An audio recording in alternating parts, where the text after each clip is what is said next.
እንበለ ደዌ ወሕማም እንበለ ጻማ ወድካም አመከመዮም ያብጻህና ያብጽሕክሙ እግዚአብሔር በፍስሐ በሰላም። ሰላም ጤና ይስጥልኝ። እንደምን አላችሁ ውድ ኦርቶዶክሳውያን ተዋሕዶ ልጆች? እነሆ የሰሙነ ሕማማት በመንፈሳዊ ውይይት ጉዟችን ወደ ከፍታው ጫፍ ወደ ተራራው ወደ ቀራንዮ ደርሰናል። ዛሬ ዕለተ ዓርብ ነው፣ ታላቁ የስቅለት ቀን። ይህች ዕለት የሰው ልጅ ታሪክ የተቀየረባት፣ የሰማይና የምድር ፈጣሪ ስለኛ ሲል መከራን በሥጋ የተቀበለባት፣ ዕዳችን የተከፈለባትና የሞት ወረቀታችን በመስቀል ላይ የተቀደደባት ታላቅ የቤዛነት ቀን ነች። አባቶቻችን በጸጋ መንፈስ ቅዱስ ሆነው ባዘጋጁልን ዛሬ በየአጥቢያው በሚነበበው በመጽሐፈ ግብረ ሕማማት ላይ እንደተጻፈው ይህን ዕለት ማሰብ ያለብን በታሪክ ተራኪነት ሳይሆን እኛ ራሳችን እዚያው ቀራንዮ በመስቀሉ ስር ቆመን መሆን እንዳለብን ይነግሩናል። እንደምታውቁት ኦርቶዶክሳውያን ዕለተ ዓርብ አገልግሎቱ ሰፊ፣ የተፈጸሙትም ተግባራት ሁሉ እጅግ ብዙና ጥልቅ ናቸው። ለዛሬው ውይይታችንም ከብዙ በጥቂቱ መነሻና መድረሻ እንዲኖረው ብቻ ውይይታችን በሶስት ዋና ዋና ክፍሎች ከፍለን ከመጽሐፍ ቅዱስና ከመጽሐፈ ግብረ ሕማማት እንዲሁም ከሊቃውንት ትርጓሜ ጋር እያዋሃድን በጥልቀት እንመለከታለን። እግዚአብሔር አምላክ ማስተዋሉን ያድለን፣ ምስጢሩን እንዲገልጽልን ልባችንን እንዲያዘጋጅ የእርሱ ቅዱስ ፈቃድ ይሆነልን።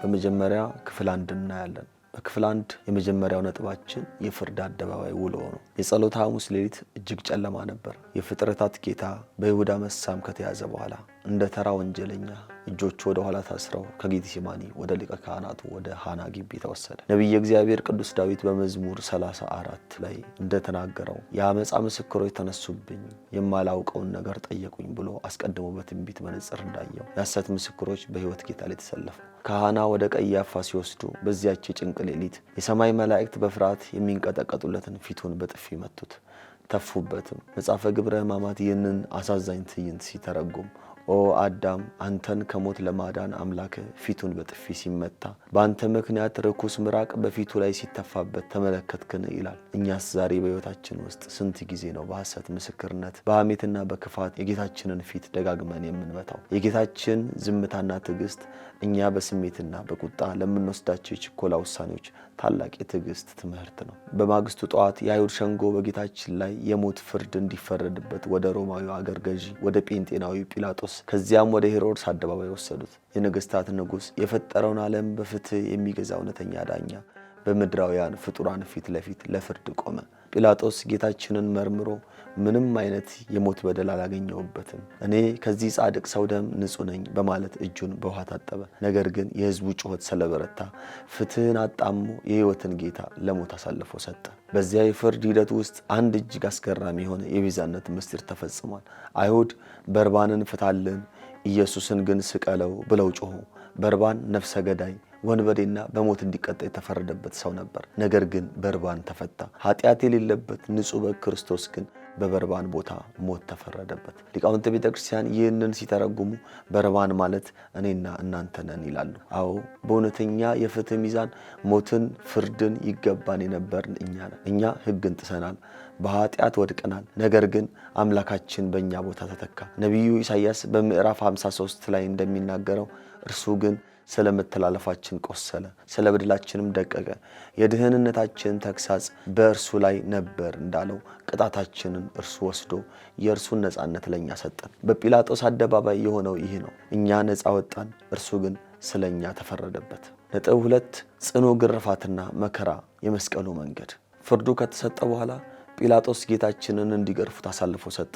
የሮማውያን ግርፋት ተራ የጅራፍ ዱላ አልነበረም። በጅራፉ ጫፍ ላይ ስለታም አጥንቶችና የብረት ቁርጥራጮች የታሰሩበት እጅግ አሰቃቂ መሳሪያ ነበር። በጲላጦስ ግቢ ውስጥ ጌታችንን በምሰሶ አስረው ጀርባውን ገረፉት። በመጽሐፍ ቅዱስ ትንቢት ነቢዩ ቅዱስ ዳዊት እንደተናገረው ኃጢአተኞች በጀርባዬ ላይ አረሱ፣ አመፃቸውንም አረዘሙ እንዳለው የጌታችን ቅዱስ ሥጋው በጅራፍ ተተልትሎ አጥንቱ እስኪቆጠር ድረስ ተገረፈ። ደሙ በጲላጦስ አደባባይ እንደ ውሃ ፈሰሰ። ይህ ሁሉ ግርፋት ለምን አስፈለገ? ቅዱስ ዮሐንስ አፈወርቅና ሌሎች የቤተክርስቲያን ሊቃውንት እንደሚያስተምሩን የሰው ልጅ ነፍስና ሥጋ በኃጢአት ደዌ እጅግ ቆስሎና ታሞ ነበር። ፈጣሪያችን ያንን የኛን የነፍስ ቁስል ሊፈውስ የራሱን ሥጋ ለቁስል አሳልፎ ሰጠ። በእርሱ ቁስል እኛ ተፈወስን የተባለው ለዚህ ነው። በእያንዳንዱ የጅራፍ ሸንተረር ውስጥ የኛ የኃጢአት በሽታ ሲፈወስ እናያለን። ከግርፋቱ በኋላ አረማውያን ጭፍሮች የሾህ አክሊል ጎንጉነው በክቡር ራሱ ላይ ደፉበት። የቀይ ግምጃን አልብሰው መቃ በእጁ አስይዘው የአይሁድ ንጉሥ ሆይ ሰላም ላንተ ይሁን እያሉ ዘበቱበት፣ ፊቱም ላይ ተፉበት። የሾህ አክሊል ምስጢሩ ከብሉይ ኪዳን ዘፍጥረት መጽሐፍ ጋር በጥልቀት የተያያዘ ነው። አባታችን አዳም ሕግን በጣሰ ጊዜ እግዚአብሔር ምድርን እሾህና አሜኬላን ታብቅል ብሎ ረግሞት ነበር። በዘፍጥረት ምዕራፍ 3 ቁጥር 18 ላይ እንደምናገኘው የሰው ልጅ በኃጢአት ምክንያት በሕይወቱ ሁሉ የሐዘንና የርግማን እሾህ ሲወጋው ኖሯል። ጌታችን ኢየሱስ ክርስቶስ ሁለተኛው አዳም ያንን የእኛን የርግማን እሾህ በገዛ ራሱ ላይ ተሸከመው። በመጽሐፈ ግብረ ሕማማት ትርጓሜ መሰረት የእኛን የርግማን እሾህ ነቅሎ የራሱን የክብር ዘውድ ሊያቀዳጀን በራሱ የሾህ አክሊል ደፋ ይላል። እነርሱ ሊዘብቱበት ይህን አደረጉ። እርሱ ግን በዚህ መከራ ውስጥ የዓለምን እርግማን እየሻረ ነበር። ከዚህ ሁሉ ጽኑ ግርፋትና መዘበት በኋላ መከራው አላበቃም። እጅግ ከባድ የሆነውና ሻካራውን የመከራ መስቀል በቆሰለው ጀርባው ላይ ያሸከሙት። መድረሻው ጎልጎታ ወይም የቀራንዮ ተራራ ወደ ተባለው ስፍራ ነበር። ጌታችን ደሙ እየፈሰሰ በድካምና በላብ እየተንገዳገደ በመስቀሉ ክብደት እየወደቀ በኢየሩሳሌም ጠባብ ጎዳናዎች ላይ ያ አንዲት ቃል በመናገር ሰማይና ምድርን ያጸና አምላክ ስለኛ ፍቅር ሲል በመስቀል ተጭኖ በምድር ላይ ወደቀ። ቀሪናዊው ስምዖን መስቀሉን እንዲያግዘው እስኪገደድ ድረስ ጌታችን በጽኑ ደክሞ ነበር። በየምዕራፉም እየወደቀ እየተነሳ ወደ ቀራንዮ ጉዞውን አደረገ። ጌታችን የተሸከመው የእንጨቱን መስቀል ክብደት ብቻ አልነበረም። የዓለምን ሁሉ ኃጢአት፣ የኔና የእናንተን በደል፣ የትውልድን ሁሉ ርግማን በጫንቃው ላይ ተሸክሞ ነበር። መጥምቁ ዮሐንስ እነሆ የዓለምን ኃጢአት የሚያስወግድ የእግዚአብሔር በግ ብሎ በዮሐንስ ወንጌል ምዕራፍ 1 ቁጥር 29 ላይ እንደተናገረው ብሎ እንደመሰከረለት ጌታችን የኃጢአታችንን ሸክም ተሸክሞ ወደ ቀራንዮ ተጓዘ። በዚህ የሕማም መንገድ ላይ ለሚያለቅሱት የኢየሩሳሌም ሴቶች ጌታችን ዞሮ ለእኔስ አታልቅሱልኝ፣ ለራሳችሁና ለልጆቻችሁ አልቅሱ አላቸው። በሉቃስ ወንጌል ምዕራፍ 22 ላይ እንደምናነበው ይህ ቃል ዛሬም ለእኛ የሚሰማ የንስሐ ጥሪ ነው። የጌታችንን መከራ ስናስብ ማልቀስ ያለብን ስለ እርሱ ደካማነት፣ ስለ እርሱ ድካም፣ ስለ እርሱ መከራ አይደለም። እርሱ በፈቃዱ ነውና የተቀበለው። ማልቀስ ያለብን አምላካችንን እስከዚህ መከራ ስላደረሰው የራሳችን ኃጢአትና ክፋት ነው። የተወዳቸው የእግዚአብሔር ቤተሰቦች የፍርድ አደባባይ ውሎ የጽኑ ግርፋት የሾህ አክሊሉና ወደ ጎልጎታ የተደረገው በየምዕራፉ እየወደቀ እየተነሳ ያደረገውን እጅግ የሚያሳዝንና የሚያስለቅስ የመስቀል የመከራ የሕማም ጉዞን በፍጹም ዘርዝረን መጨረስ የሚያስችለን አቅምና እውቀት እንዲሁም ችሎታ ስለሌለን ከሕማሙ ጥቂቷን ብቻ ተናግረን ወደ ቀጣዩ ክፍል አለፍን። በቀጣይ ክፍላችን ደግሞ በቀራንዮ ተራራ ላይ ሲደርስ ምን ተፈጸመ? ጌታችን እርቃኑን በመስቀል ላይ ሲቸነከር ከቅዱስ አፉ የወጡት እነዚያ 7 የሕይወት ቃላት ምን ምስጢር አላቸው? ፀሐይ ለምን ጨለመች? መጋረጃው ስለምን ተቀደደ? ይህንን እጅግ ጥልቅ የሆነ የስቅለቱን የሞቱን ደግሞም የመቃብሩን ምስጢር የኦርቶዶክሳዊ ተዋሕዶ ቤተክርስቲያናችንን መሰረተ እምነትና የሊቃውንትን ትርጓሜ መሰረት አድርገን ጥቂት በአቅማችን እንመለከታለን። አንደኛ፣ ቀራንዮና ስቅለቱ በሁለት ወንበዴዎች መካከል መቸንከሩ። የካህናት አለቆችና የሮማውያን ጭፍሮች ጌታችንን እጅግ ከባድ የሆነውን መስቀል አሸክመው የራስ ቅል ስፍራ ወደሚባለው በዕብራይስጥ ጎልጎታ ወይም ቀራንዮ ወደ ተባለው ተራራ ደረሱት። በዮሐንስ ወንጌል ምዕራፍ 19 እንደምናነበው ቀራንዮ ማለት የራስ ቅል ማለት ነው። በቤተክርስቲያናችን ጥልቅ ትውፊት መሰረት ይህ ስፍራ የመጀመሪያው ሰው የአዳም አጽም የራስ ቅል ያረፈበት ቦታ ነው እንላለን። ሁለተኛው አዳም ክርስቶስ የመጀመሪያው አዳም አጽም ባለበት ስፍራ ተሰቀለ። ከተወጋው ጎኑ የፈሰሰው ደምና ውሃ በአዳም የራስ ቅል ላይ በመንጠባጠብ የሞት ዕዳውን እንደመሰሰለት። ይህ እንዴት ያለ ድንቅ መለኮታዊ ጥበብ ነው! በቀራንዮ ተራራ ላይ ሲደርሱ ጭፍሮቹ የጌታችንን ልብስ ገፈፉት። በመስቀል ላይ እርቃኑን ሊሰቅሉት ልብሱን አወለቁ። ልበ አምላክ ቅዱስ ዳዊት እንደተናገረው ልብሴን ለራሳቸው ተካፈሉ፣ በቀሚሴም ላይ ዕጣ ተጣጣሉ ብሎ አስቀድሞ የተነበየው ቃልም ተፈጸመ። ነገር ግን በዚህ ላይ አንድ ታላቅ ምስጢር አለ።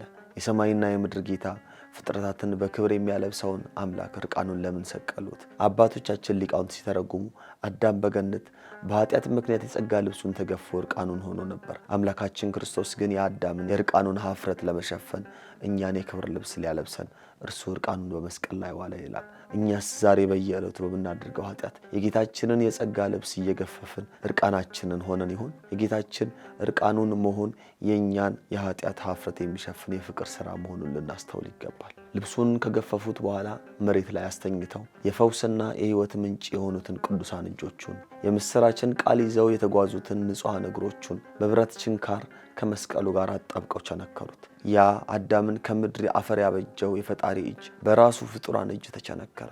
ከዚህም በኋላ መስቀሉን አነሱት። ጌታችንም በሰማይና በምድር መካከል ተሰቀለ። በቀኝና በግራ ሁለት ወንበዴዎችን ሰቀሉ። እርሱንም በመካከላቸው አደረጉ። ነቢዩ ኢሳይያስ በምዕራፍ 53 ላይ እንደተናገረው ከአመፀኞች ጋር ተቆጠረ እንዳለው እውነተኛው ፈራጅና ንጹሕ በግ በሁለት ወንጀለኞች መካከል ተሰቀለ። እነዚህ ወንበዴዎች በቀኝ የተሰቀለው ወንበዴ ጥጦስ እና በግራ የተሰቀለው ወንበዴ ዳክርስ የሁላችንም የሰው ልጆች ሕይወት ምሳሌዎች ናቸው። እኛም በኃጢአታችን ወንበዴዎች ነን። ነገር ግን ምርጫው የኛ ነው። እንደ ግራው ወንበዴ ጌታን እየሰደብን በክህደት መሞት እንችላለን። ወይም ደግሞ እንደ ቀኙ ወንበዴ ኃጢአታችንን አምነን አቤቱ በመንግስት በመጣ ጊዜ አስበኝ ብለን የገነትን በር መክፈት እንችላለን። ሁለተኛው ነጥባችን የፍቅርና የምህረት ቃላት ነው። 7ቱ ቃላት በመስቀል ላይ የተናገረውን እነዚያን ቃላት በዚያ ጽኑ የመስቀል ሕማም አጥንቶቹ ከስጋው በተለዩበትና ደሙ እንደ ውሃ በፈሰሰበት በዚያ አስከፊ ስቃይ ውስጥ ሆኖ ጌታችን ኢየሱስ ክርስቶስ የዓለምን ልብ የሚሰብሩ 7 የሕይወት ቃላትን ተናገረ። እነዚህ ቃላት የክርስትናችን መሰረቶች ናቸው። የፍቅሩ ጥልቀት መለኪያዎች ናቸው። እነዚህ 7ቱን በጥልቀት አንዳንድ እያደረገን በአጭሩ እንመልከታቸው እስኪ። አንደኛ፣ አባት ሆይ የሚያደርጉትን አያውቁምና ይቅር በላቸው። ጌታችን በመስቀል ላይ የተናገረው የመጀመሪያው ቃል የእርግማን ወይም የበቀል አልነበረም፣ የይቅርታ ቃል ነበር። እጆቹን እየቸነከሩ ፊቱ ላይ እየተፉበት እርሱ ግን ስለ ሰቃዮቹ ይቅርታን ይለምን ነበር፣ የሚያደርጉትን አያውቁምና በማለት ኃጢአታቸውን ለማቅለል ሰበብ ፈጠረላቸው። የተወደዳችሁ ወንድሞቼና እህቶቼ እኛ ዛሬ የወንድማችንን ጥፋት ለማለፍ ምን ያህል እንቸገራለን። አምላካችን ገዳዮቹን ይቅር ካለ እኛ በትንሽ በትልቁ ቂም ይዘን መበቀልን እየፈለግን እንዴት የክርስቶስ ተከታዮች ነን ልንል እንችላለን? ይህ ቃል የእኛም ኃጢአት የተደመሰሰበት ለበደሉን ሁሉ ይቅርታ እንድናደርግ የታዘዝንበት ጽኑ ቃል ነው። ሁለተኛ፣ እውነት እልሃለሁ ዛሬ ከኔ ጋር በገነት ትሆናለህ የሚል ነው። በቀኙ የተሰቀለው ወንበዴ በአንድ የንስሐ ቃል የዘላለም ሕይወትን ወረሰ። ጌታችን የሰማይ በሮች ለዘመናት ተዘግተው መቆየታቸውን ሽሮ ገነትን ለመጀመሪያ ጊዜ ለዚህ ንስሐ ለገባ ወንበዴ ከፈተለት። እኛም ዛሬ የኃጢአታችን ብዛት የክፋታችን ጥልቀት ተስፋ ሊያስቆርጠን አይገባም። በሕይወታችን መጨረሻ ሰዓት እንኳን ብንሆን በእውነተኛ ልብ ተሰብረን አቤቱ አስበኝ ካልን የክርስቶስ የምህረት እጆቹ ዛሬም ክፍት መሆናቸውን ይህ ቃል ያረጋግጥልናል። ሶስተኛው አንቺ ሴት እነሆ ልጅሽ እነኋት እናት ብሎ የተናገረው ነው። ጌታችን በስቃይ ውስጥ ሆኖ ከእግሩ ስር በሐዘን የምታለቅሰውን እናቱን ማምላክ ቅድስት ድንግል ማርያም ወላዲተ አምላክን አልረሳትም። ለቅዱስ ዮሐንስ አደራ ሰጣት። ዮሐንስንም ለእናቱ አደራ ሰጠው። የቤተ ክርስቲያን አባቶች እንደሚያስተምሩን ዮሐንስ የሁላችንም የምእመናን ወይም የቤተ ክርስቲያን ተወካይ ነው። ክርስቶስ በመስቀል ላይ ሆኖ እናቱን ለእኛ እናት እንድትሆነን እኛንም ልጆች እንድንሆናት ሰጠን። የእመቤታችን የቃል ኪዳን እናትነት የጸናው እዚህ በመከራው ቦታ በጭንቅ ሰዓት ቀራንዮ ላይ በመስቀሉ ስር ነበር። አራተኛ፣ ኤሎሄ ኤሎሄ ላማ ሰበቅታኒ አምላኬ አምላኬ ለምን ተውከኝ የሚለው ነው። ይህ ቃል ብዙዎችን የሚያደናግር ነገር ግን እጅግ ጥልቅ መለኮታዊ ምስጢር ያለው ነው። ይህን ያለው ኃይል አጥቶ ወይም አብ ትቶት አይደለም። አብ፣ ወልድ፣ መንፈስ ቅዱስ በመለኮት በባህሪ አይለያዩም። ታዲያ ለምን እንዲህ አለ ካልን በኢትዮጵያ ኦርቶዶክስ ተዋሕዶ ቤተክርስቲያን አስተምሮ ጌታችን ይህን ቃል የተናገረው አንድም በአዳም በሰው ልጆች ስም ሆኖ ነው። አንድም ከገነት በተባረረ ጊዜ ከእግዚአብሔር ርቆ ለምን ተውከኝ እያለ ሲያለቅስ የኖረውን የ5500 ዘመን የሰው ልጅን ጩኸት ክርስቶስ በመስቀል ላይ ሆኖ ለማሰማት ነው። የእኛን ተስፋ መቁረጥ፣ የእኛን ከእግዚአብሔር መለየት በእርሱ ላይ ወስዶ ድልድይ ሆኖ አገናኘን እንጂ ራሱ አምላክ ሆኖ ከአምላክነቱ አልተለየም። በተጨማሪም ሊቃውንት እንደሚናገሩት ለአቅርቦተ ሰይጣን ነው ብለው ሊቃውንት ይተረጉማሉ። አምስተኛው ተጠማሁ የሚል ነበር። ውሃን የፈጠረ ጌታ ባህርን የሰነጠቀ አምላክ በመስቀል ላይ ተጠማሁ አለ። የዚህን ጊዜ አይሁድ የኮመጠጠ ሆምጣጤ ከሐሞት ጋር ቀላቅለው ሰጡት። ሊቃውንቱ ሲተረጉሙ ተጠማሁ ማለቱ የውሃ ጥማት ብቻ አልነበረም፣ የእኛን የሰው ልጆች መዳን ጥማት፣ የአዳምን ወደ ገነት መመለስ ጥማት እንጂ። እነርሱ የሰጡት ሆምጣጤና ሐሞት ደግሞ እኛ ዛሬ ድረስ በኃጢአታችን የምናቀርብለት የመራራ ምግባችን ወይም የክፋታችን ምሳሌ ነው። እኛ ዛሬስ ጌታን ምን እያጠጣ ነው? በፍቅርና በንስሐ ወይስ በኃጢአትና በበደል ሆምጣጤ? ስድስተኛ ተፈጸመ። ይህ የድል ቃል ነው። ተፈጸመ ማለት ነቢያት የተነበዩት ትንቢት ተፈጸመ። የአዳም የዕዳ ደብዳቤ ተቀደደ። የዲያብሎስ ኃይል ተደመሰሰ። የሰው ልጅ መዳን ተረጋገጠ ማለት ነው። መከራው አብቅቶ የድልና የነጻነት አዋጅ በጎልጎታ ተራራ ላይ ታወጀ። እኛም በሕይወታችን ጌታ ሆይ የኃጢአቴን ዕዳ በመስቀል ላይ ፈጸመዋልና አመሰግንሃለሁ ብለን ፍቅሩን እያስተዋልን በቃሉ ታምነን ልንኖር ይገባል። ሰባተኛውና የመጨረሻው አባት ሆይ ነፍሴን በእጅህ አደራ ሰጣለሁ የሚለው ነው። በመጨረሻም ጌታችን ይህንን ብሎ ቅድስት ነፍሱን ከቅዱስ ሥጋው በገዛ ፈቃዱ ለየ። አይሁድ እንደገደሉት አድርገው ያስባሉ። ነገር ግን ጌታችን ነፍሱን በራሱ ስልጣን ሰጠ እንጂ ማንም ከእርሱ አልወሰዳትም። ነፍሴን አኖራት ዘንድ ደግሜም አነሳት ዘንድ ስልጣን አለኝ እንዳለው ቅዱስ ዮሐንስ የዓለምን ቤዛነት ከፈጸመ በኋላ በራሱ ፈቃድ አረፈ። ሶስተኛ ነጥባችን የፀሐይ መጨለም ከ6 ሰዓት እስከ 9 ሰዓት ያለው ነው። ጌታችን በመስቀል ላይ በተሰቀለ ጊዜ ከቀኑ 6 ሰዓት ቀትር ጀምሮ እስከ 9 ሰዓት ድረስ በምድር ላይ ሁሉ ታላቅ ጨለማ ሆነ። ነቢዩ አሞጽ አስቀድሞ በዚያ ቀን ይላል ጌታ እግዚአብሔር ፀሐይ በቀትር እንድትገባ አደርጋለሁ፣ ብርሃን ባለበትም ቀን ምድርን አጨልማለሁ ብሎ የተነበየው ትንቢት ቃል በቃል ተፈጸመ። ፀሐይ ብርሃኗን ከለከለች፣ ጨረቃ ደም መሰለች፣ ከዋክብት ብርሃናቸውን ነሱ። ይህ ለምን ሆነ? ሊቃውንተ ቤተ ክርስቲያን በመጽሐፈ ግብረ ሕማማት ላይ ይህንን ታላቅ የፍጥረት ሐዘን ሲገልጹት ፀሐይ የፈጠራት ጌታ በመስቀል ላይ እርቃኑን ሲሰቀል እርቃኑን ላለማሳየት ብርሃኗን ሰወረች። የዓለም ብርሃን የሆነው ክርስቶስ በጨለማ የኃጢአት ሥራ ሲሰቀል ግዑዛን ፍጥረታት የፈጣሪያቸውን መከራ መሸከም አቅቷቸው በሐዘን ተሞሉ ይላል። ግዑዝ የሆነችው ፀሐይ ነፍስ የሌላት ጨረቃና ከዋክብት የፈጣሪያቸውን መከራ አይተው አዘኑ፣ ብርሃናቸውንም ከለከሉ። ድንጋዮች ተሰነጠቁ፣ ምድር ተናወጠች። እኛ ባሪያውና በአምሳል የተፈጠረን ደሙ የፈሰሰልን ሥጋው የተቆረሰልን ነባቢት ነፍስ ያለን የሰው ልጆች ግን ልባችን እንደ ድንጋይ ደንድኖ የንስሐ እንባ ከዓይናችን ጠፍቶ በኃጢአት ጨለማ ውስጥ እንጓዛለን። ፍጥረት ሁሉ ለአምላኩ ሲያለቅስ፣ እኛ ግን ዛሬም በሐሜት፣ በክፋት፣ በዘረኝነት፣ በዝሙትና በትዕቢት ክርስቶስን ዳግም እየሰቀል ነው አለ። የቀትሩ ጨለማ የኛን የልብ ጨለማ የኛን ከእግዚአብሔር መራቅ የሚያሳይ ታላቅ ምልክት ነው። ከ9 ሰዓት በኋላ ግን ፀሐይ እንደገና ብርሃን ሰጠች። ይህም የጨለማው ዘመን ወይም የዲያብሎስ ግዛት ማብቃቱና በክርስቶስ ሞት አዲስ የብርሃን ዘመን መጀመሩን የሚያበሰር ነው። ጌታችን ነፍሱን አሳልፎ በሰጠ ጊዜ የቤተ መቅደሱ መጋረጃ ከላይ እስከታች ለሁለት ተቀደደ። ይህም በእግዚአብሔርና በሰው መካከል የነበረውን የጥል ግድግዳ መፍረሱን ወደ ቅድስተ ቅዱሳን ወደ እግዚአብሔር ፊት በድፍረትና በቅድስና ለመግባት መንገዱን ክፍት መሆኑን አረጋገጠልን። ወንድሞቼና እህቶቼ ክርስቶስ በመስቀል ላይ ዕዳችንን ከፈለ። የእኛን እርግማን እርሱ ተሸከመ። እኛ አሁንም ማሰብ ያለብን አንድ ነገር ብቻ ነው። እርሱ ይህንን ሁሉ ፍቅርና መስዋዕትነት ለእኛ ሰጠ አደረገልንም። እኛስ በሕይወታችን ምን እየመለስንለት ነው? በመስቀሉ ስር ከቅድስት እናቱ ከእመቤታችን ከቅድስት ድንግል ማርያም ወላዲተ አምላክና ከቅዱስ ዮሐንስ ጋር ቆመን እያለቀስን ነው? ወይንስ እንደ ጭፍሮቹ ልብሱን እየገፈፍንና እየዘበትንበት በልብሱም ዕጣ እየተጣጣልንበት ይሆን? መልሱ ለሕሊናችን ነው። ጌታችን ቅድስት ነፍሱን አሳልፎ ከሰጠ በኋላስ ምን ተፈጸመ? ደሙና ውሃው ከጎኑ ሲፈስ ዮሴፍና ኒቆዲሞስ ሥጋውን ከመስቀል አውርደው በአዲስ መቃብር ሲያሳርፉት የተፈጸመው ጥልቅ የቤዛነትና የትንሣኤያችን መሠረት የሆነው ምስጢር ምን ይሆን? ይህንን እጅግ ልብ የሚነካና ተስፋችን የተመሠረተበትን የመቃብሩን ምስጢር በሚቀጥለውና የመጨረሻው የዕለተ ዓርብ የክፍል 3 ሐሳባችን ላይ ከብዙ በጥቂቱ በአቅማችን እንመለከታለን። ይህ የመጨረሻ ክፍል ስለሆነ ትንሽ ጠለቅ ብለን ከላይም ያነሳናቸውን ዋና ዋና ሐሳቦችን፣ ተግባራትን በአጽንኦት እንመልከት። አንደኛ ቅድስት ነፍሱን አሳልፎ መስጠቱ ነው። ጌታችን ኢየሱስ ክርስቶስ በመስቀል ላይ ሆኖ ያንን ሁሉ አሰቃቂ ሕማምና መከራ ከተቀበለ በኋላ ጊዜው 9 ሰዓት ሆነ። በዚህ ታሪካዊና መለኮታዊ ሰዓት የሰው ልጅ ዕዳ ሙሉ በሙሉ ተከፈለ። ቅዱስ ዮሐንስ በወንጌሉ ላይ እንደተመዘገበው ጌታችን ሆምጣጤውን ተቀበለ፣ በኋላም ራሱንም አዘን ብሎ ነፍሱን አሳልፎ ሰጠ። ተፈጸመ። ይህ ቃል ተራ የመሞት ማሳወቂያ ቃል አይደለም።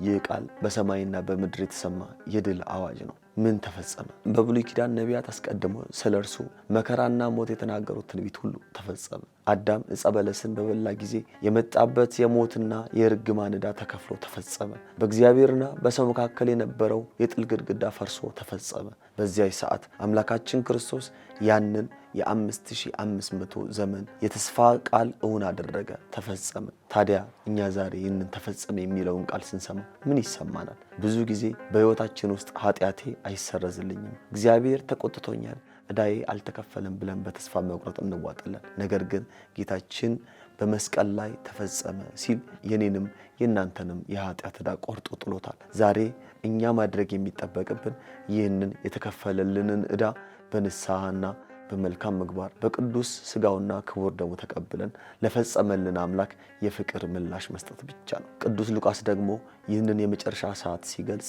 ኢየሱስም በታላቅ ድምፅ ጮሆ አባት ሆይ ነፍሴን በእጅ አደራ ሰጣለሁ አለ ይለናል። ይህ ታላቅ መለኮታዊ ምስጢር አይሁድ ጌታን እንደገደሉት አድርገው ያስባሉ። ጲላጦስም ስልጣን ያለው ይመስለዋል። ነገር ግን የሕይወት ጌታ የሆነው ክርስቶስ ነፍሱን የሰጠው በገዛ ፈቃዱ ነው። ማንም ከእርሱ አልወሰዳትም። ራሱን አዘን ብሎ በራሱ ስልጣን ቅድስት ነፍሱን ከክቡር ሥጋው ለየ። ሊቃውንተ ቤተክርስቲያን ይህንን ሲተረጉሙ የዓለምን ሁሉ ነፍስ የፈጠረ አምላክ የሰውን ልጅ ነፍስ ከሲኦል እስራት ሊያወጣ የራሱን ነፍስ በአባቱ እጅ አደራ ሰጠ ይላሉ። እኛስ ዛሬ ነፍሳችንን ለማን አደራ እየሰጠን ይሆን? ለገንዘብ፣ ለስልጣን፣ ለዓለማዊ ጓደኛ ወይንስ እንደ አምላካችን በፈተናና በመከራችን ሰዓት አባት ሆይ ሕይወቴንና ነፍሴን በእጅ አደራ ሰጣለሁ አንተ የፈቀድከው ይሁን ብለንን በጸሎትን ለእግዚአብሔር እናስረክባለን። የ9 ሰዓት ምስጢር እኛም ራሳችንን ሙሉ በሙሉ ለእግዚአብሔር አሳልፈን እንድንሰጥ የሚያስተምረን ጥልቅ ትምህርት አለው። ሁለተኛ የምድር መናወጥና የመጋረጃው መቀደድ ነው። ይህም የፍጥረታት ምስክርነት ነው። ጌታችን ቅድስት ነፍሱን በገዛ ፈቃዱ አሳልፎ በሰጠ ጊዜ ዓለም ዝም አላለችም። የተፈጥሮ ሕግጋት ሁሉ ተናወጡ። በማቴዎስ ወንጌል ምዕራፍ 27 ላይ እንደምናነበው እነሆም የቤተ መቅደስ መጋረጃ ከላይ እስከታች ከሁለት ተቀደደ፣ ምድርም ተናወጠች፣ አለቶችም ተሰነጠቁ፣ መቃብሮችም ተከፈቱ፣ አርፈውም ከነበሩትም ከቅዱሳን ብዙዎች ተነሱ። ሌላው የመጋረጃው መቀደድ። በብሉይ ኪዳን ሥርዓት ቤተ መቅደሱ በ3 ይከፈል ነበር። ወደ ቅድስተ ቅዱሳኑ ሊቀ ካህናቱ ብቻ እርሱም በዓመት አንዴ የደም መሥዋዕትን ይዞ ይገባ ነበር። በቅድስተ ቅዱሳኑና በመቅደሱ መካከል እጅግ ወፍራም የሆነ መጋረጃ ተጋርዶ ነበር። ይህ መጋረጃ የእግዚአብሔርን ቅድስናና የሰው ልጅ ኃጢአት የሚለይ በእግዚአብሔርና በሰው መካከል የነበረውን የጥል ግድግዳ ምሳሌ ነበር። ነገር ግን ጌታችን በመስቀል ላይ ባረፈ ጊዜ ያ ወፍራም የቤተ መቅደስ መጋረጃ ከላይ እስከታች ለሁለት ተቀደደ። ለምን ከላይ እስከታች? ሊቃውንቱ እንደሚያስተምሩን መጋረጃው የተቀደደው በሰው እጅ ከታች ወደ ላይ ሳይሆን በመለኮት ኃይል ከላይ ወደ ታች መሆኑን ለማሳየት ነው። ጌታችን በአካላዊ ቃል ያንን የጥል ግድግዳ አፈረሰ። እኛንም ከአብና ከራሱ ከመንፈስ ቅዱስም ጋር አስታረቀን። ወንድሞቼና እህቶቼ ዛሬ በክርስቶስ ደም ወደ ቅድስተ ቅዱሳን የመግባት መብት አግኝተናል። ነገር ግን እኛ ራሳችን በኃጢአታችን አዲስ መጋረጃ እየሰራን ይሁን? በወንድሞቻችን መካከል የጥል ግድግዳን፣ የዘረኝነት መጋረጃ፣ የጥላቻ መጋረጃ የጋረድን ስንቶቻችን ነን?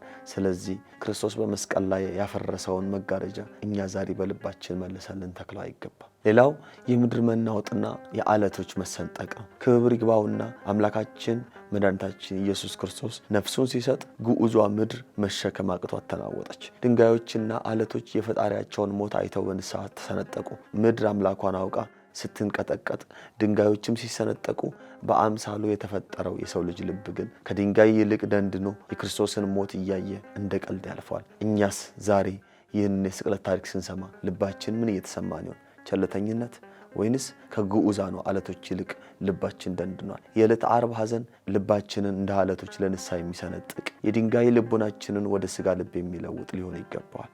ሌላው የሙታን መነሳት። መቃብሮች ተከፈቱ፣ የቅዱሳንም ሥጋዎች ተነሱ። ጌታችን በመስቀል ላይ ሆኖ ሞትን በሞቱ ደመሰሰው። ነፍሱ ከሥጋው እንደተለየች ሐዋርያው ቅዱስ ጴጥሮስ እንደተናገረው በአንደኛ ጴጥሮስ ምዕራፍ 3 ቁጥር 19 እንዳስተማረን በአካል ነፍስ ወደ ሲኦል ወረደ። በዚያ ታስረው ለነበሩት ነፍሳት ነፃነትን ሰበከላቸው። የሲኦልን መዝጊያዎችን ሰበረ፣ ዲያብሎስንም አሰረው።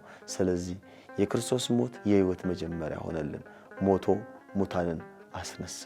ሶስተኛ ነጥባችን የውሃና የደም ምስጢር ከመስቀል መውረድ። ከ9 ሰዓት በኋላ አይሁድ ሰንበት ሊገባ ስለሆነና በሰንበት ሬሳ በመስቀል ላይ መዋል ስለሌለበት የተሰቀሉ ሰዎች ጭናቸው ተሰብሮ ቶሎ እንዲሞቱና እንዲወርዱ ጲላጦስን ለመኑት። ጭፍሮችም መጥተው የሁለቱን ወንበዴዎች ጭን ሰበሩ። ወደ ጌታችን ወደ ኢየሱስ በመጡ ጊዜ ግን ፈጽሞ እንደሞተ አይተው ጭኑን አልሰበሩ። ይህ በኦሪት ዘጸአት ስለ ፋሲካው በግ አጥንቱን አትስበሩ የተባለው ትንቢት እንዲፈጸም ነው። ነገር ግን ከጭፍሮቹ አንዱ ለንጊኖስ የተባለው ዓይነ ስውር የጌታችንን ሞት ለማረጋገጥ ከህብረቱም ለመቀላቀል ቀኝ ጎኑን በጦር ወጋው። ቅዱስ ዮሐንስ ይህንን በዓይኑ እንዳየ ሲመሰክር ወዲያውም ደምና ውሃ ወጣ ይልናል። ይህ በተፈጥሮም ሆነ በሕክምናም ሕግ የማይታሰብ ድንቅ ተአምር ነው። ከሞተ ሰው አካል የሚወጣው የረጋ ደም እንጂ ንጹሕ የሚፈስ ውሃና ደም አይደለም። ታዲያ ይህ ምስጢር ምንድን ነው? የቤተክርስቲያናችን ሊቃውንት ይህንን እጅግ ጥልቅ በሆነ መለኮታዊ ምስጢር ይተረጉሙታል። አንደኛው ውሃው የጥምቀት ወይም የልደት፣ ደሙ ደግሞ የቅዱስ ቁርባን ወይም የሕይወት ምሳሌ ነው። እኛ ክርስቲያኖች በመንፈሳዊ ልደት የምንወለደው ከውሃና ከመንፈስ ቅዱስ በጥምቀት የምንኖረውና የዘላለም ሕይወት የምናገኘው ደግሞ የክርስቶስን ቅዱስ ሥጋውና ክቡር ደሙን በመብላት በመጠጣት ነው። ስለዚህ ቤተክርስቲያን ወይም ምእመናን የተወለድነው ከተወጋው የክርስቶስ ጎን ነው። ሁለተኛ ይህንን ከብሉይ ኪዳን ጋር ስናስተያየው እግዚአብሔር አዳምን ከፈጠረው በኋላ ከባድ እንቅልፍ ጣለበት። ከጎኑም አንዲት አጥንት ወስዶ ሔዋንን ፈጠረለት። አዳም የክርስቶስ ምሳሌ ነው። ሔዋን ደግሞ የቤተክርስቲያን ምሳሌ ናት። ሁለተኛው አዳም ክርስቶስ በመስቀል ላይ የሞት እንቅልፍ ባንቀላፋ ጊዜ ቀኝ ጎኑን በጦር ተወጋ። ከዚያም ከተወጋው ጎኑ በፈሰሰ ውሃና ደም ሙሽራይቱን ቅድስት ቤተክርስቲያንን አስገኘ፣ ፈጠረ። ምንኛ ጥልቅ የሆነ መለኮታዊ ጥበብ ነው! አምላካችን እኛን የቤተክርስቲያን ልጆች ያደረገን እንዲሁ በነጻ ሳይሆን ቀኝ ጎኑን በጦር ተወግቶ ደሙና ውሃውን አፍስሶ ነው። ዛሬስ እኛ ይህን የጥምቀታችንን ጸጋና ይህን የቁርባናችንን ክብር እንዴት እየጠበቅ ነው? የፈሰሰልንን ደም አክብረን እየተቀበልን ነው ወይንስ ንቀን ርቀናል? ከተወጋው ጎን የፈሰሰውን የሕይወት ውሃ ዛሬም በቤተክርስቲያን እየጠጣን ነው? ነፍሳችንን እያነጻን እንገኛለን? ይሄ ጥያቄው ለሁላችንም ነው። አራተኛው የአርማትያው ዮሴፍና የኒቆዲሞስ ድፍረት ነው። ጊዜው መሽቶ 11 ሰዓት ሲሆን ሁለት ታላላቅ ሰዎች ወደ አደባባዩ መጡ። እነዚህም የአርማትያው ዮሴፍና ኒቆዲሞስ ነበሩ። ዮሴፍ ጻድቅና ደግ ሰው፣ የእግዚአብሔርንም መንግሥት የሚጠባበቅ የሸንጎ አማካሪ ነበር። ኒቆዲሞስ ደግሞ አስቀድሞ በሌሊት ወደ ጌታችን መጥቶ ይማር የነበረ የአይሁድ መምህር ነበር። ሁለቱም የጌታ ደቀ መዛሙርት ነበሩ። ነገር ግን አይሁድን ስለሚፈሩ እምነታቸውን በስውር አድርገው ይኖሩ ነበር። ነገር ግን ጌታችን በመስቀል ላይ መከራን ተቀብሎ በሞተ ጊዜ በሁለቱ ልብ ውስጥ የነበረው ፍርሃት ተገፈፈ። ሐዋርያት እንኳን ፈርተው በሸሹበት፣ ጴጥሮስ እንኳን አላውቅህም ብሎ በካደበት በዚያች የጭንቅ ሰዓት ዮሴፍና ኒቆዲሞስ ደፈሩ። ዮሴፍና ኒቆዲሞስ ደፍረው ወደ ጲላጦስ ገቡና የኢየሱስን ሥጋ ለመኑት። ወንድሞቼና እህቶቼ ይህ ለእኛ ትልቅ የሕይወት ትምህርት ነው። ብዙ ጊዜ እኛም ሰዎች ምን ይሉኛል፣ ጓደኞቼ ይስቁብኛል ብለን ክርስትናችንን እንደብቃለን። ጾማችንን፣ ጸሎታችንን፣ ኦርቶዶክሳዊ ማንነታችንን እንሸሽጋለን። ማህተባችንን እንደብቃለን። ነገር ግን የመስቀሉ ፍቅር ሲገባን፣ የክርስቶስ መከራ ሲገለጥልን እንደ ዮሴፍና እንደ ኒቆዲሞስ ማንነታችንን በድፍረት እንገልጣለን። መገለጥም አለበት፣ መግለጥም አለብን። እውነተኛ ክርስቲያን የሚታወቀው ሁሉ ሲያጨበጭብ ሳይሆን ሁሉም ሲሸሽ ከክርስቶስ መስቀል ስር በመገኘት ነው። ጲላጦስም ጌታችን መሞቱን ከመቶ አለቃው አረጋግጦ ሥጋውን ለዮሴፍ ሰጠው። ዮሴፍና ኒቆዲሞስም እጅግ ውድ የሆነውን ንጹሕ በፍታ ገዙ። ኒቆዲሞስም 100 ንጥር ያህል የከርቤና የሬት ቅልቅል ሽቶ ይዞ መጣ። ወደ ቀራንዮ ተራራ ወጥተው ያንን በዓለም ሁሉ ኃጢአት የቆሰለውን በጅራፍ የተተለተለውን ክቡር ሥጋውን ከመስቀል ላይ በእንባ በሐዘን አወረዱት። በእናቱ በእመቤታችን በቅድስት ድንግል ማርያም ሐዘን፣ በማርያም መግደላዊትና በሌሎቹ ቅዱሳት አንስት ለቅሶና ሐዘን በእንባ በሐዘን አወረዱት። በእናቱ በእመቤታችን በቅድስት ድንግል ማርያም ጌታ የወደው በነበረው በቅዱስ ዮሐንስ ወንጌላዊ በማርያም መግደላዊትና በሌሎቹ ቅዱሳት አንስት ለቅሶና ሐዘን ታጅበው ያንን ክቡር ሥጋ በንጹሕ በፍታና በሽቱ ገነዙት። ለምን በንጹሕ በፍታ ገነዙት የሚል ጥያቄ ብናነሳ ሊቃውንተ ቤተክርስቲያን ሲያስተምሩ በፍታ ወይም ነጭ ጨርቅ የንጽህና ምሳሌ ነው። ክርስቶስ ኃጢአት የሌለበት ንጹሕ አምላክ ነው። ዛሬም እኛ የክርስቶስን ቅዱስ ቁርባንን ስንቀበል ልባችን እንደነ ዮሴፍ ንጹሕ በፍታ አድርገን አእምሯችንን ከክፋት አንጽተን ሊሆን ይገባል የሚለውን ያብራሩልናል። የሕይወት እንጀራ የሆነውን ክርስቶስን ለመቀበል ከንጹሕ በፍታ ወይም ከትክክለኛ ንስሐ የተሻለ መጎናጸፊያ የለምና። ሽቱ ወይም የከርቤ ሬት ደግሞ እኛ ለእግዚአብሔር የምናቀርበው የጸሎትና የበጎ ምግባር መዓዛ ምሳሌ ነው የሚለው እናያለን። አምስተኛ በአዲስ መቃብር በክብር ማሳረፋቸው ነው። ጌታችንን ከገነዙት በኋላ ዮሴፍ ከአለት ባስፈለፈለውና ማንም ገና ባልተቀበረበት በአዲስ መቃብር ውስጥ አኖሩት። ታላቅ ድንጋይም በመቃብሩ ደጃፍ አንከባለው ዘጉት። ይህ አዲስ መቃብር ታላቅ ምስጢር አለው። ጌታችን የተጸነሰው ማንም ወንድ ባላወቃት በንጽሕትና በቅድስት ድንግል ማርያም ማኅፀን ነበር። ልክ እንደዚሁ በተወለደ ጊዜ ማኅተመ ድንግልና እንዳልተለወጠ ሁሉ አሁንም ማንም ሙቶ ባልገባበት ርኩሰት በሌለበት በአዲስ ወይም ድንግል በሆነ መቃብር ውስጥ አረፈ። በሌላ በኩል ደግሞ ባሮጌ መቃብር ቢቀበር ኖሮ ሙታንን ሲያስነሳ የተነሳው እርሱ ሳይሆን ቀድሞ የተቀበሩ ጻድቅ ሰው ነው ብለው አይሁድ በካዱ ነበር። ስለዚህ ማንም ባልተቀበረበት አዲስ መቃብር መቅበራቸው የትንሣኤውን እውነተኛነት የሚያረጋግጥ መለኮታዊ ጥበብ ነበር። እዚህ ጋር አንድ ጥያቄ እንጠይቅ። ጌታችን ለምን ተቀበረ? አባቶቻችን በግብረ ሕማማት ላይ በትርጓሜ እንዳስተማሩን ጌታችን 3 መዓልትና 3 ሌሊት በመቃብር አድሮ ሙስና መቃብርን አጥፍቶ ተነስቷል። ነገር ግን የሰው ልጅ በኃጢአቱ ምክንያት አፈር ነህና ወደ አፈር ትመለሳለህ ተብሎ ስለተፈረደበት ያንን ፍርድ ለመሻር የመቃብሩን ጨለማ ብርሃን ለማድረግ ጌታችን ራሱ ወደ መቃብር ወረደ። በመቃብሩም የእኛን ሞት ቀበረው። ከአብና ከመንፈስ ቅዱስም እንዲሁም ከራሱም ጋር አስታረቀን። የጌታችን ቀብር የተሸናፊነት ምልክት ሳይሆን የትንሣኤ ዘር በምድር ውስጥ የመዘራቱ ብስራት ነው። አዝመራ ፍሬ እንዲያፈራ መጀመሪያ በመሬት ውስጥ መቀበር አለበት። ክርስቶስ የሕይወት ስንዴ በዮሴፍ መቃብር ውስጥ ተዘራ። በሦስተኛውም ቀን ታላቅ የትንሣኤን ፍሬ ይዞ ተነሳ። የተወዳችሁ ውድ ኦርቶዶክሳውያን ዛሬ አብረን የተጓዝንበት ዕለት ዓርብ መርሃ ግብር በ3 ታላላቅ ምስጢራት ላይ ያተኮረ እንደነበር ታስታውሳላችሁ። ለማጽናትና ለማስታወስ ያክል ግን በመጀመሪያ የሕይወት ጌታ ከሌሊት ጀምሮ እስከ ጠዋት ድረስ ከሐና ወደ ቀያፋ ከጲላጦስ ወደ ሄሮድስ ሲንገላታ ፍትሕ በጎደለው አደባባይ ስለኛ መዳን ሲል እንደ ወንጀለኛ መቆሙና በርባን ተፈቶ እርሱ ለሞት መሰጠቱን ተመልክተናል። ይህም እኛ በርባኖች ነፃ እንድንወጣ እርሱ በእኛ ፈንታ መሞቱን የሚያሳይ የፍቅር ጥልቀት ነው። በሁለተኛ ደረጃ በቀራንዮ ተራራ ላይ የተፈጸመውን ጽኑ ግርፋት፣ የሾህ አክሊል መድፋቱንና ጌታችን በመስቀል ላይ ሆኖ የተናገራቸውን 7ቱን የሕይወት ቃላትን አይተናል። ፀሐይ መጨለሟና ፍጥረታት ሁሉ ለፈጣሪያቸው ማልቀሳቸው፣ የእኛ ልብ ደግሞ ለንስሐ እንዲዘጋጅ የተደረገ ታላቅ ጥሪ መሆኑን አይተናል። በመጨረሻም ጌታችን በ9 ሰዓት ተፈጸመ ብሎ ቅድስት ነፍሱን ከቅዱስ ሥጋው በፈቃዱ አሳልፎ መስጠቱን፣ ከተወጋው ጎኑ ለቤተ ክርስቲያን ሕይወት የሚሆን ደምና ውሃ መፍሰሱን፣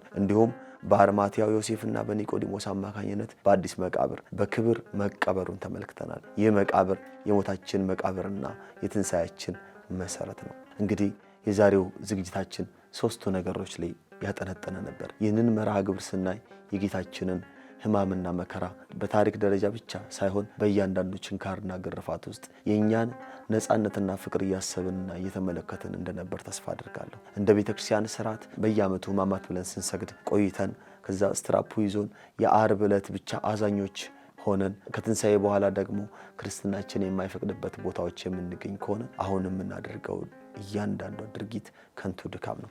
በተቻለን አቅም ሕይወታችንን በእርሱ ፈቃድና ቃል መስርተን እንድንመራው በነፍስም በስጋም እንድናተርፍ መልእክታችን ነው። የጌታችን የአምላካችን የመድኃኒታችን ኢየሱስ ክርስቶስ ቸርነት የመስቀሉ በረከትና የእናቱ የቅድስት ድንግል ማርያም የእመቤታችን አማላጅነት ከሁላችንም ጋር ነገ ደግሞ በዕለተ ቀዳሚት ምድር ሁሉ ዝም የምትልበትን ቀን እያሰብን ለምንድን ነው በዕለቱስ ምን ተፈጸመ የሚለውን ስለ ቀዳሚት ሰንበት ወይም ደግሞ ቀዳም ስዑር የተባለችበትን ምክንያት እንመለከታለን። እስካሁን ድረስ ስለተከታተላችሁ ከልብ አመሰግናለሁ።